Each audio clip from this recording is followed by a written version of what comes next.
जय हिंद दोस्तों, स्वागत है आप सभी का इस वीडियो में। मैं हूं मयूर मोगरे। दोस्तों, कई सालों तक अंग्रेजों ने भारत पर राज किया, भारत के पैसों पर इंडस्ट्रियल रिवॉल्यूशन किया और जाते जाते भारत का बंटवारा भी कर गए।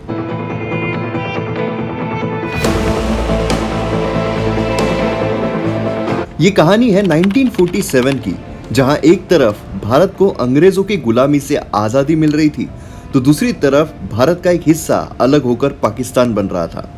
पर उस वक्त भारत 500 से ज्यादा प्रिंसली स्टेट्स में बटा हुआ था और आजादी के बाद उनके पास ये आजादी दी गई थी कि या तो आप भारत को ज्वाइन कर सकते हो, या तो आप पाकिस्तान को ज्वाइन कर सकते हो, या तो आप आजाद रह सकते हो। इन सभी प्रिंसली स्टेट्स को भारत में लाने का काम सौंपा गया हमारे लौह पुरुष सरदार वल्लभ भाई पटेल को। उन्होंने ऑलमोस्ट सभी प्रिंसली स्टेट्स को भारत में इंक्लूड कर लिया। अब 3 प्रिंसली स्टेट्स बचे थे, जम्मू एंड कश्मीर, जूनागढ़ और हैदराबाद। हम आगे की कहानी पर बढ़े इससे पहले MM अकेडमी ऐप के बारे में आप सभी को बताना जरूरी है। आप अगर UPSC या किसी भी स्टेट PSC की प्रिपरेशन कर रहे हैं तो MM अकेडमी ऐप डाउनलोड करना मत भूलिए, क्योंकि यहाँ पर आपको UPSC और स्टेट PSC से रिलेटेड सभी कोर्सेज देखने को मिलते हैं। हाईएस्ट क्वालिटी कंटेंट है लोवेस्ट प्राइजेस पर। तो जल्द से जल्द डाउनलोड कीजिए MM अकेडमी ऐप और एग्जाम को क्लियर कीजिए। तो चलिए आते हैं हम हमारे कहानी पर। दोस्तों, जम्मू एंड कश्मीर जो उस वक्त राजा हरि सिंह के राज में था, उसने ना ही पाकिस्तान को ज्वाइन किया और ना ही भारत को। अब आपके मन में सवाल आ रहा होगा कि क्यों? दरअसल कश्मीर प्रोविंस में कश्मीर वैली और मुजफ्फराबाद डिस्ट्रिक्ट में मुस्लिम मेजोरिटी थी। जम्मू प्रोविंस में मीरपुर और पुंछ में मुस्लिम मेजोरिटी थी और लद्दाख डिस्ट्रिक्ट जहां बुद्धिस्ट मेजोरिटी में थे, वहीं गिलगिट बाल्टिस्तान में मुस्लिम मेजोरिटी में थे। इसी वजह से मुस्लिम मेजोरिटी इंडिया को ज्वाइन नहीं करना चाहेगी और अगर पाकिस्तान को ज्वाइन करते हैं तो हिंदू और सिख माइनॉरिटी वल्नरेबल हो जाएंगे। इसी वजह से जम्मू एंड कश्मीर ने इंडिपेंडेंट रहने का फैसला किया।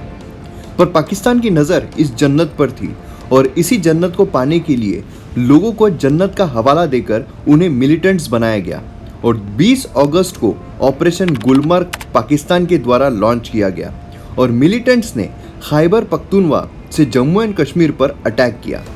पाकिस्तान सरकार ऑफ कोर्स सभी लॉजिस्टिक सपोर्ट उनको प्रोवाइड कर रही थी। महाराजा ने भारत सरकार से मदद की गुहार लगाई, पर भारत ने मदद देने से मना कर दिया, क्योंकि जम्मू एंड कश्मीर भारत का हिस्सा था ही नहीं और अगर भारत हस्तक्षेप करता भी तो किस हक से। फिर राजा हरि सिंह ने भारत को ज्वाइन करने का फैसला किया। इंस्ट्रूमेंट ऑफ एक्सेशन साइन किया गया और इस तरह जम्मू एंड कश्मीर भारत का इंटीग्रल पार्ट बना।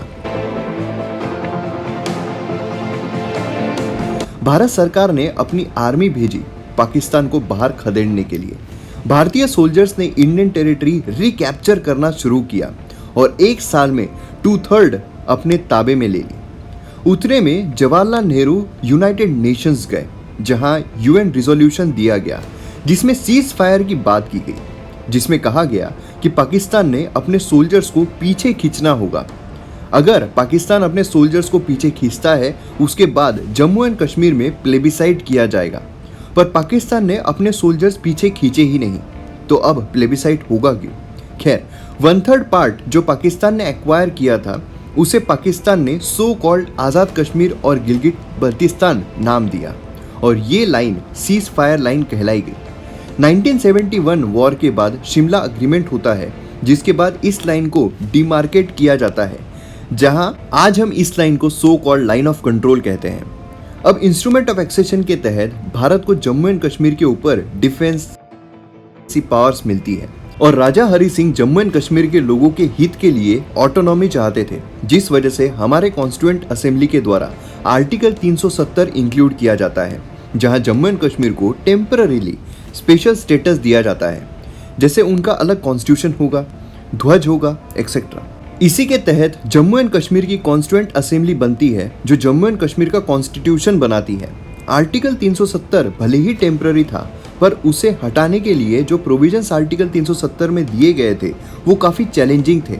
जैसे उसमें कहा गया था कि अगर स्पेशल स्टेटस हटाना है तो सिर्फ भारत के राष्ट्रपति ही हटा सकते हैं, और वो भी जम्मू एंड कश्मीर की कॉन्स्टिट्यूएंट असेंबली के रिकमेंडेशन पर या फिर परमिशन पर। अब जम्मू एंड कश्मीर की कॉन्स्टिट्यूएंट असेंबली तो 1956 में जम्मू एंड कश्मीर की कॉन्स्टिट्यूशन बनाकर डिसॉल्व हो गई, तो किसकी परमिशन ली जाए, बड़ा सवाल था। पर 2019 में जब जम्मू एंड कश्मीर में प्रेसिडेंट्स रूल था, तब मोदी सरकार अचानक एक दिन स्पेशल स्टेटस रिमूव करती है। पर कैसे? एक्चुअली गवर्नमेंट के द्वारा ये कहा जाता है कि स्पेशल स्टेटस प्रेसिडेंट के द्वारा हटाया जा सकता है, तो हमारे प्रेसिडेंट इसे हटाना चाह रहे हैं। पर कॉन्स्टिट्यूएंट असेंबली की भी तो परमिशन लेनी थी, तो कॉन्स्टिट्यूएंट असेंबली तो डिसॉल्व हो गई, तो उसे रिप्लेस करती है लेजिस्लेटिव असेंबली। मतलब प्रेसिडेंट को लेजिस्लेटिव असेंबली की परमिशन लेनी होगी, और उस वक्त प्रेसिडेंट्स रूल था। सो प्रेसिडेंट ने प्रेसिडेंट की ही परमिशन से स्पेशल स्टेटस हटा दिया और जम्मू एंड कश्मीर को बाइफर्केट करते हुए 2 यूनियन टेरिटरी में तब्दील कर दिया, जम्मू एंड कश्मीर और लद्दाख। अब यही चीज पे सुप्रीम कोर्ट में केस चलने वाला है। दोस्तों, स्पेशल स्टेटस की वजह से भारत के दूसरे राज्य में रहने वाला व्यक्ति वहां जमीन नहीं खरीद सकता था, वहां बस नहीं सकता था, शादी में भी प्रॉब्लम होती थी। भारत के सभी कानून वहां पर लागू नहीं होते थे। अब सब लागू होना शुरू हो चुके हैं। तो ये थी कहानी आर्टिकल 370 की। तो इस पर आपकी क्या राय है, आप कमेंट सेक्शन में जरूर बताइए, और वीडियो अगर पसंद आता है तो शेयर करना मत भूलिएगा। मिलते हैं अगले वीडियो में। जय हिंद।